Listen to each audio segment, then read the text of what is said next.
નમસ્કાર મિત્રો આજની વિડીયોમાં વાત કરીશું દેશ અને દુનિયાના સુપરફાસ્ટ સમાચારની। સૌપ્રથમ વાત કરીએ તો અટલ દેશનો સૌથી લાંબો દરિયાઈ બ્રિજ।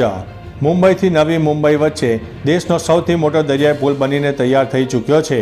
12 જાન્યુઆરીના રોજ વડાપ્રધાન મોદીના હસ્તે તેનું ઉદ્ઘાટન થશે। 22 કિલોમીટર લાંબા આ બ્રિજને અટલ બ્રિજ નામ આપવામાં આવ્યું છે। તેમજ તેના કારણે લોકોની મુસાફરીમાં 1 કલાકનો સમય બચશે।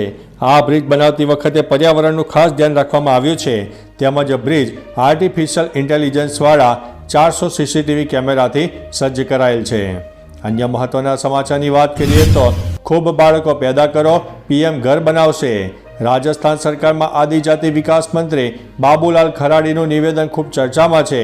ઉદયપુરમાં વિકસિત ભારત સંકલ્પ યાત્રામાં સંબોધન કરતા ખરાડીએ કહ્યું છે કે તમારે ખૂબ જ બાળકો પેદા કરવા જોઈએ। પીએમ મોદી તમારું ઘર બનાવશે તો શું તકલીફ છે? આ પછી ત્યાં હાજર લોકો હસવા લાગ્યા। તમને જણાવી દઈએ કે ખરાડી એવા મંત્રી છે જેમને 2 પત્નીઓ છે। તેમણે આદિવાસી પરંપરા હેઠળ 2 લગ્ન કર્યા છે અને કુલ 8 બાળકો છે।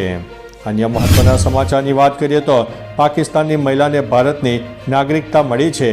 જામનગર શહેરમાં એક પાકિસ્તાની મહિલાને ભારતીય નાગરિકતા આપવામાં આવી છે। જામનગરના મોહમ્મદ હુસૈન જીકર નામના વ્યક્તિએ મૂળ પાકિસ્તાનના અસ્મા બાનુ સાથે લગ્ન કર્યા હતા। જે બાદ અસ્મા બાનુએ ભારતીય નાગરિકતા માટે અરજી કરતા કેન્દ્ર સરકાર દ્વારા તેને ભારતીય નાગરિકતા આપવામાં આવી હતી।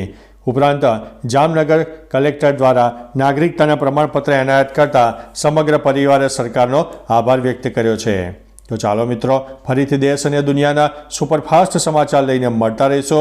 ત્યાં સુધી અમને રજા આપશો। નમસ્તે।